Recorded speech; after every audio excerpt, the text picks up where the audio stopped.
Halo saudara-saudara yang terkasih dalam Tuhan Yesus Kristus, apa kabar? Saya berharap kita semua dalam keadaan sehat, penuh semangat, dan tidak pernah kehilangan akal untuk hidup bahagia setiap hari.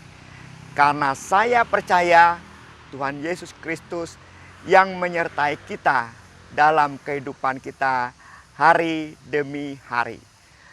Kita berjumpa lagi dalam pemahaman Alkitab Dewasa GKI Taman Cibunut, Bandung. Hari Rabu 12 Mei 2021 bersama saya Pendeta Samuel Adi Perdana. Kita akan merenungkan sebuah tema Roh Kudus silaturahmi kepada semua orang. Kisah Para Rasul pasal 10 ayat 44 sampai 48. Sebelum kita memulai pemahaman Alkitab kita hari ini, kita akan awali dengan sebuah pujian. Adapun hidupku ini bukannya aku lagi, tetapi Yesus yang berada di dalam aku.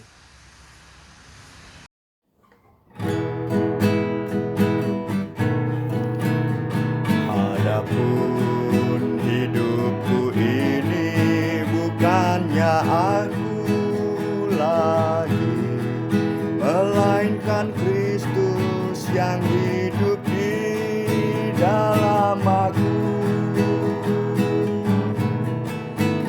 Adapun hidupku ini bukannya aku lagi, melainkan Kristus yang hidup di dalam aku. Tetapi hidup yang sekarang aku hidup di dalam tubuh ini. Aku hidup di dalam iman kepada Anak Allah yang mengasihi aku dan yang menyerahkan dirinya karena aku. Tetapi hidupku sekarang aku hidup di dalam tubuh ini. Aku hidup di dalam iman kepada Anak Allah yang mengasihi aku dan yang menyerahkan dirinya karena aku.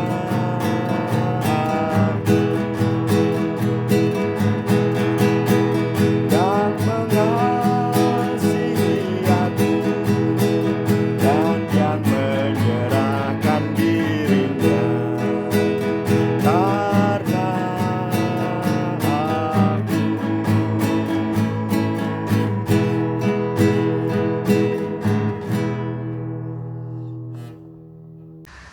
Mari saudara, kita bersatu di dalam doa.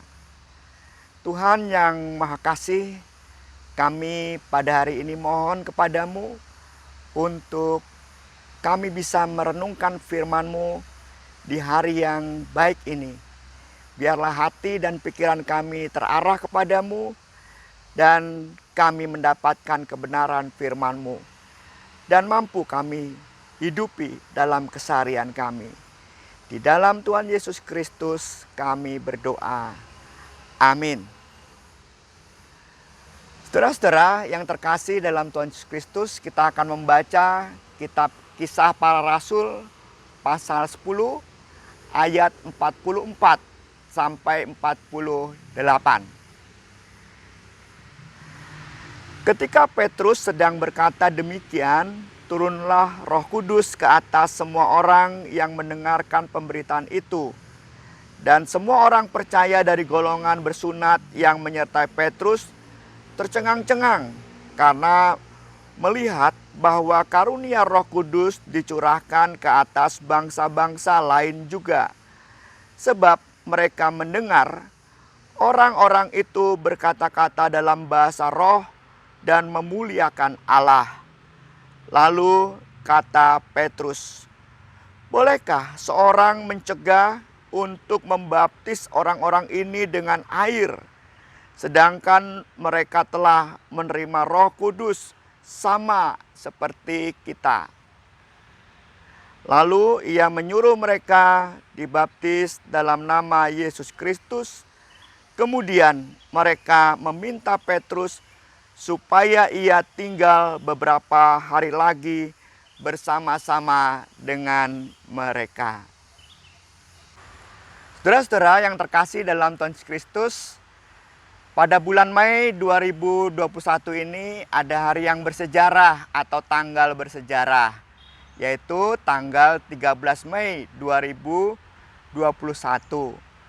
Umat Muslim merayakan Hari Raya Idul Fitri dan umat Kristiani merayakan hari kenaikan Tuhan Yesus Kristus ke sorga. Mbak Alisa Wahid, putri Gus Dur, membuat satu video TikTok yang mengucapkan selamat Idul Fitri bagi yang Muslim dan bagi yang Kristen. Selamat juga merayakan hari kenaikan Tuhan Yesus Kristus. Kata-katanya kira-kira seperti ini. Yang Muslim mau mudik, selamat merayakan Hari Raya Idul Fitri. Dan selamat makan jipang. Sedangkan umat Kristiani kalau mau mudik juga silakan.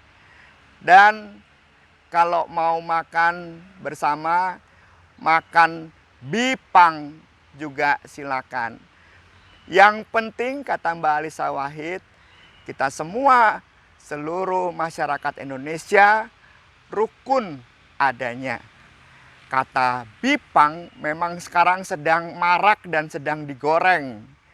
Oleh sebab itu Mbak Alisa Wahid dalam kesempatan ini memberi makna di hari yang bersejarah atau tanggal bersejarah itu dengan isu yang sedang berkembang, yaitu tentang bipang. Jadi selamat Idul Fitri kepada teman-teman Muslim. Seperti kata Mbak Alisa Wahid, makan jipang saja. Dan kepada saudara-saudaraku umat Kristiani, selamat merayakan hari kenaikan Tuhan Yesus Kristus. Kalau mau makan bipang silahkan. Apa itu bipang? Nggak mau saya kasih tahu, cari sendiri saja. Tapi kalau mau makan jipang, umat Kristiani juga boleh-boleh saja. Saudara-saudara yang terkasih, pada kesempatan ini kita langsung dalam pemahaman Alkitab masuk pada intinya, yaitu ayat ke-44 dalam Kisah Rasul pasal 10. Ketika Petrus sedang berkata demikian, turunlah Roh Kudus ke atas semua orang yang mendengarkan pemberitaan itu. Intinya adalah Roh Kudus turun ke atas semua orang yang mendengarkan pemberitaan itu. Roh Kudus turun ke semua orang yang mendengarkan pemberitaan itu. Pemberitaan yang disampaikan oleh Rasul Petrus. Siapa persisnya orang-orang yang menerima pemberitaan itu? Kalau dalam Alkitab, di dalam Nats pasal 10, Kisah Para Rasul itu disebutkan mereka adalah orang-orang yang tidak bersunat. Artinya bukan orang Yahudi. Mereka adalah bangsa-bangsa lain. Mereka juga pada Kisah Para Rasul pasal 10 ayat 28, Petrus menyebutnya dengan istilah mereka adalah orang yang najis, tidak tahir, atau yang ngetrennya adalah orang-orang kafir. Itu yang ngetren di zaman sekarang. Melihat peristiwa turunnya Roh Kudus kepada orang-orang atau bangsa-bangsa lain itu, atau yang disebut orang kafir itu, tentu orang yang bukan Yahudi, orang tidak bersunat. Mereka, orang-orang percaya atau orang-orang Kristen itu dari golongan yang bersunat tercengang-cengang karena melihat bahwa karunia Roh Kudus dicurahkan atas bangsa-bangsa lain juga. Saudara bisa membaca di ayat yang ke-45. Dan semua orang percaya dari golongan bersunat yang menyertai Petrus tercengang-cengang karena melihat bahwa karunia Roh Kudus dicurahkan atas bangsa-bangsa lain juga. Orang-orang itu tercengang-cengang atas orang-orang kafir, orang-orang najis, orang-orang yang tidak bersunat. Bisa juga bangsa lain itu disebut orang yang tidak mengenal Allah atau bukan umat Allah, karena mereka berkata-kata dengan bahasa roh. Apa yang mereka katakan? Mereka dikatakan memuliakan Allah dan menyatakan perbuatan Allah yang besar, yaitu tentang keselamatan melalui Yesus Kristus yang diceritakan Petrus kepada mereka. Kita bisa melihat di ayat Kisah Para Rasul 2 ayat 1-13. Kejadian yang dialami oleh umat Tuhan dan Petrus atau orang percaya dan Petrus saat orang-orang atau bangsa-bangsa lain itu berkata-kata dengan bahasa roh mirip dengan Kisah Rasul pasal 2 ayat 1-13, di mana para rasul pada waktu itu penuh dengan Roh Kudus, dan para rasul pada waktu itu juga saat penuh dengan Roh Kudus berbahasa, bukan bahasa mereka, tetapi bahasa orang-orang yang ada di sekitar mereka, orang-orang asing, bangsa asing yang melihat tercurahnya Roh Kudus atas para murid. Mereka mengerti apa yang dikabarkan atau yang dibicarakan dalam bahasa roh oleh para rasul, yaitu tentang perbuatan besar Allah melalui Yesus Kristus yang menyelamatkan dunia. Kenapa? Karena para rasul berkata-kata dengan bahasa masing-masing orang-orang asing yang ada berkumpul di Yerusalem itu. Jadi kalau dalam Kisah Para Rasul 2, para rasul dipenuhi Roh Kudus dan berkata-kata kepada bangsa lain dengan bahasa mereka masing-masing tentang perbuatan Allah yang besar yang menyatakan keselamatan dalam Tuhan Yesus Kristus. Dalam Kisah Para Rasul 10 ayat 44-48, kebalikannya, bangsa-bangsa lainlah yang dicurahi Roh Kudus dan berkata-kata kepada para rasul dan orang percaya yang berkumpul yang mengikuti Petrus. Maksud saya tadi kepada Petrus, berkata kepada Petrus dan kepada orang-orang percaya yang mengikuti Petrus dari golongan Yahudi, orang-orang atau bangsa-bangsa lain itu yang dicurahi Roh Kudus berkata-kata tentang perbuatan Allah yang menyelamatkan melalui Yesus Kristus. Dan mereka, bangsa-bangsa lain itu dikatakan memuliakan Allah karena Roh Kudus ada dalam diri mereka. Jadi kebalikannya, saudara. Ya, jadi kalau Kisah Para Rasul, saya ulang sekali lagi singkat. Murid-muridlah yang dicurahi Roh Kudus, kemudian berkata-kata di tengah-tengah bangsa-bangsa lain yang sedang berkumpul pada waktu itu menyaksikan turunnya Roh Kudus. Sedangkan di Kisah Para Rasul justru bangsa-bangsa lainlah yang dicurahi Roh Kudus dan berkata-kata kepada Petrus serta orang-orang percaya yang mengikuti Petrus tentang perbuatan Allah dan bangsa-bangsa lain yang memuliakan Allah saat Roh Kudus ada di dalam mereka. Bedanya, saudara, dalam Kisah Para Rasul pasal 2 tidak bicara soal baptisan air. Dalam Kisah Para Rasul 10 ada baptisan air. Jadi sekalipun orang percaya dari bangsa lain ini tidak bersunat, Roh Kudus telah tercurah atas mereka sehingga mereka percaya dan memuliakan Allah. Nah, disinilah judul PA kita, Roh Kudus bersilaturahmi kepada semua orang.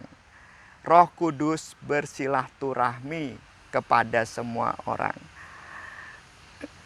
Apa, saudara, dari PA kita ini yang bisa kita pelajari atau petik dari peristiwa turunnya Roh Kudus atau silaturahminya Roh Kudus kepada semua orang atau kepada bangsa-bangsa lain tepatnya, atau kepada orang-orang yang tidak bersunat, bukan orang Yahudi.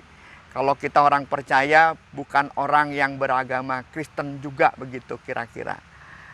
Apa yang bisa kita petik? Yang bisa kita petik adalah, saudara, bahwa peristiwa keselamatan yang Allah selenggarakan dalam Tuhan Yesus Kristus itu tidak terbatas bagi orang-orang percaya atau orang-orang Kristen saja. Artinya karya ini berlangsung terus, saudara. Berlangsung terus. Dan pada waktu itu konteksnya orang Yahudi bukan hanya kepada orang Yahudi atau umat Allah saja, tetapi berlangsung terus karya Allah yang menyelamatkan itu melalui Roh Kudus. Sekarang ditonjolkan hal itu, tentu karya Yesus Kristus yang dimaksud, penyelamatan itu masih berlangsung dan terus berlangsung. Apa artinya? Artinya penyertaan Allah sampai saat ini bukan hanya dialami dan diperuntukkan oleh orang yang percaya saja, bagi kita sekarang orang Kristen saja, tetapi bagi semua orang juga. Roh Kudus bersilaturahmi, artinya tidak terbatas pada agama Kristen, tidak terbatas pada anggota-anggota gereja saja, tetapi karya Roh Kudus itu meluas kepada semua orang. Jadi kalau saya merasa Kristen, saya dipimpin Roh Kudus, saya bisa berkata nih dalam renungan ini, orang yang bukan beragama Kristen pun pasti disertai oleh Roh Kudus. Roh Kudus bersilaturahmi kepada mereka. Oleh sebab itu karya kebenaran, karya keadilan, karya perdamaian tidak hanya bisa diwujudkan oleh orang-orang Kristen yang seharusnya begitu, tetapi juga bisa diwujudkan oleh orang-orang yang bukan Kristen, yang tidak terikat agama lah pokoknya. Ya, karena Roh Kudus bisa bersilaturahmi kepada siapa saja. Itu inti yang bisa kita pelajari, saudara. Jadi apakah menjadi Kristen tidak penting? Apakah baptisan tidak penting? Saya tidak bilang tidak penting, saudara-saudara. Saya hanya bilang bahwa karya Roh Kudus tidak terbatasi oleh agama Kristen atau baptisan saja. Kita bisa lihat, saudara, dalam Alkitab, ya, seperti dikabarkan di sini. Misalnya ayat ke-45 saya baca sampai 47. Dan semua orang percaya dari golongan bersunat yang menyertai Petrus tercengang-cengang karena melihat bahwa karunia Roh Kudus dicurahkan ke atas bangsa-bangsa lain juga. Sebab mereka mendengar orang-orang itu berkata dalam bahasa roh dan memuliakan Allah. Lalu kata Petrus, bolehkah orang mencegah untuk membaptis orang-orang ini dengan air, sedangkan mereka telah menerima Roh Kudus sama seperti kita. Sama seperti kita itu artinya sama seperti Petrus pada waktu bersama murid-murid lain dicurai Roh Kudus, ini bangsa asing juga dicurai Roh Kudus gitu. Orang-orang yang percaya yang orang Yahudi itu dicurai Roh Kudus, bangsa asing kok juga gitu. Ya, di sini terlihat sekali mana yang lebih dahulu, karya baptisan atau karya Roh Kudus. Dalam bacaan yang kita baca tadi, Roh Kudus dululah yang turun atas mereka. Lalu Petrus mau mengatakan kepada orang-orang, masa orang-orang ini tidak ada dalam bagian dipersekutukan dengan Allah, karena baptisan itu kan simbol persekutuan dengan Allah. Petrus mau mengatakan mereka juga bagian dari kita, bagian dari persekutuan dengan cara simbol dibaptiskan. Jadi mereka yang mau dibaptiskan dengan simbol itu silakan gitu.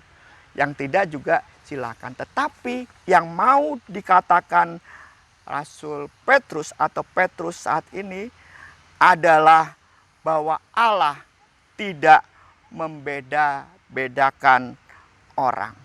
Allah tidak membeda-bedakan orang. Seperti yang dikatakan Petrus saat ia bermimpi dan menerima Kornelius. Petrus di ayat yang ke-34 Kisah Para Rasul pasal 10 itu berkata, lalu mulailah Petrus berbicara, katanya, sesungguhnya aku telah mengerti bahwa Allah tidak membedakan orang. Setiap orang dari bangsa manapun yang takut akan Dia dan yang mengamalkan kebenaran berkenan kepadanya. Jadi di sini Petrus mau menunjukkan buah hidup dari seseorang. Bagaimana kita tahu seorang disertai Roh Kudus? Lihat buah kehidupannya. Ketika ia melakukan kebenaran, ia hidupnya diperkenan oleh Allah. Dan itu berarti ia disertai oleh Roh Kudus.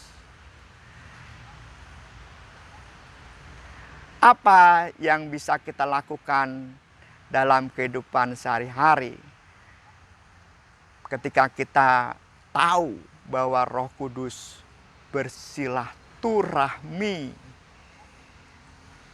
kepada semua orang, bukan hanya orang Kristen atau anggota gereja saja. Apa yang bisa kita lakukan dalam kehidupan sehari-hari kita? Tentunya bersama orang lain. Umat Kristiani, kita anggota gereja bersama orang lain yang melakukan kebenaran, yang berjuang untuk berkebenaran, kita semua menjalin silaturahmi seperti Roh Kudus juga bersilaturahmi kepada mereka.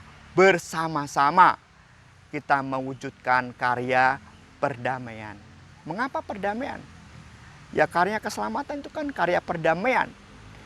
Yesus Kristus memperdamaikan Allah dengan manusia yang berbuat dosa, yang harusnya jatuh ke dalam maut. Lakukan karya perdamaian kepada setiap orang dan bersama setiap orang. Itulah yang mau diajak oleh firman Tuhan yang kita dalami saat ini. Bahasanya itu, mari ikut Roh Kudus untuk bersilaturahmi kepada setiap orang, membangun bersama perdamaian, khususnya di negeri kesayangan kita ini, di bangsa kesayangan kita ini, Indonesia. Apa itu bentuknya? Ya, bentuk silaturahmi itu bisa bentuknya doa, silaturahmi doa. Kita bisa mendoakan atau berdoa di tengah-tengah kehidupan bangsa kita. Khususnya mungkin sekarang yang lagi viral tentang penyegelan Masjid Ahmadiyah di Garut. Pemerintah daerah sekarang sedang dikecam oleh banyak orang di media sosial karena telah melakukan tindakan diskriminatif dan tidak adil. Berjuang untuk keadilan dan tindakan diskriminatif ada sesuatu yang benar. Kita bisa mendoakan teman-teman Ahmadiyah di Garut untuk mendapatkan keadilan, untuk mendapatkan perlakuan yang sama dengan yang lain. Silaturahmi juga bisa dalam aksi berbagi. Dalam setiap kesempatan kita bisa berbagi dengan orang lain. Kebetulan saya juga punya kesempatan berbagi beras sedikit ke pesantren Afifiyah yang dipimpin oleh Kang Mako di Kopo. Mereka sedang ada bagi-bagi beras. Jadi kegiatan bakti sosial di daerah mereka. Saya ikut ambil bagian di sana. Tentu saudara juga telah melakukannya dan terus kita lakukan. Silaturahmi, aksi berbagi. Silaturahmi juga bisa melalui WhatsApp atau medsos. Kita mengucapkan selamat Idul Fitri misalnya. Selain kita mengucapkan selamat hari kenaikan Tuhan Yesus ke sorga. Dan banyak hal lagi yang bisa kita lakukan di media sosial. Kata-kata yang menyejukkan, membangun semangat kebersamaan, dan juga merancang aksi bersama demi kehidupan berbangsa dan bernegara di Indonesia kita. Banyak cara, banyak hal. Silaturahmi itu bentuknya. Yang penting ada karya roh di sana, yaitu damai dan kehidupan bersama yang saling menggembirakan satu dengan yang lainnya. Mari saudara-saudara kita bersatu di dalam doa syafaat. Tuhan yang makasih, pada saat ini kami bersyukur Engkau mengingatkan kami agar kami juga ikut Roh Kudus bersilaturahmi kepada semua orang, menawarkan sebuah misi perdamaian untuk dibangun di tengah-tengah kehidupan kami bersama. Kami mohon berkat dan pimpinan Tuhan sendiri. Biar kami tidak juga berpikir bahwa misi perdamaian ini hanya diusahakan kami semata-mata sebagai seorang Kristiani atau orang yang telah diselamatkan oleh Yesus Kristus. Ternyata karya Roh Kudus bisa kemana-mana dan bisa kepada siapa-siapa, sekalipun mereka bukan orang-orang Kristen, bukan anggota sebuah gereja. Biarlah pemahaman ini membawa kami pada satu wawasan yang penting dalam beriman, bahwa karya Roh Kudus dan karya perdamaian terus berlangsung sampai saat ini. Dan Tuhan melalui karya Roh Kudus juga melibatkan orang-orang lain yang ada di sekeliling kami, yang berjuang melakukan kebenaran dan yang tentunya berkenan di hati Tuhan. Kami berdoa ya Tuhan untuk isu teman-teman kami di Papua yang selama ini terus mengharapkan keadilan, terus mengharapkan perlakuan yang setara. Biarlah pemerintah, biarlah penduduk Papua, biarlah bersama dengan orang-orang Papua dan mereka yang terlibat bisa bersatu menemukan hal yang bisa dijalani bersama dan dirasa damai bagi semua orang. Biarlah kami semua berjuang ya Tuhan untuk membangun kehidupan teman-teman di Papua. Kami juga berdoa terus dan tetap mengusahakan banyak hal untuk membangun saudara-saudara kami dan kehidupan mereka di Nusa Tenggara Timur karena topan badai Seroja yang beberapa waktu lalu menerjang mereka. Mereka sekarang sudah ada dalam kepulihan dan biarlah hal-hal lain bisa kami lakukan bersama, membangun rumah ataupun gedung-gedung sekolah yang rusak, dan juga membangun kehidupan mereka sehari-hari dengan baik. Kami juga berdoa pada saat ini ya Tuhan, untuk situasi bangsa kami di tengah-tengah perayaan Idul Fitri, di tengah-tengah perayaan hari kenaikan Tuhan Yesus Kristus. Biarlah kami semua dengan simbol ini juga diajak untuk bersama-sama menebarkan seruan kepada seluruh bangsa Indonesia, bahkan dunia, bahwa perdamaian, bahwa saling memperhatikan satu dengan yang lain, memperjuangkan hak satu dengan yang lain adalah hal yang berkenan dan benar dan patut diperjuangkan oleh siapa saja. Khususnya kami juga berdoa untuk teman-teman Ahmadiyah di Garut. Biarlah mereka yang berjuang untuk rumah ibadah yang harusnya dibangun, biarlah semua itu dengan kekuatan Tuhan bisa terlaksana, atau setidaknya Tuhan mewarnai kehidupan bersama dimanapun juga mereka bisa mewujudkan satu keadilan di tengah-tengah kehidupan masyarakat, khususnya bagi para pemimpin-pemimpin daerah. Kami juga berdoa untuk karya-karya sosial gereja di tengah-tengah masyarakat juga terus dapat berlangsung di masyarakat di sekitarnya. Inilah doa kami ya Tuhan. Kami bersama-sama percaya dan menyerahkan semua doa kami ini. Biarlah karya Roh Kudus, biarlah silaturahmi Roh Kudus pada semua orang juga menjadi satu gerakan kami semua, anak-anak-Mu. Di dalam Tuhan Yesus Kristus kami serahkan doa kami ini. Bapa kami yang di surga, dikuduskanlah nama-Mu, datanglah kerajaan-Mu, jadilah kehendak-Mu di bumi seperti di surga. Berikanlah kami pada hari ini makanan kami yang secukupnya, dan ampunilah kami seperti kami juga mengampuni orang yang bersalah kepada kami. Janganlah bawa kami ke dalam pencobaan, tapi lepaskan kami dari yang jahat, karena Engkau yang punya kerajaan dan kuasa dan kemuliaan sampai selama-lamanya. Amin. Saudara-saudara yang terkasih dalam Tuhan Yesus Kristus, sampai jumpa lagi dalam pemahaman Alkitab selanjutnya.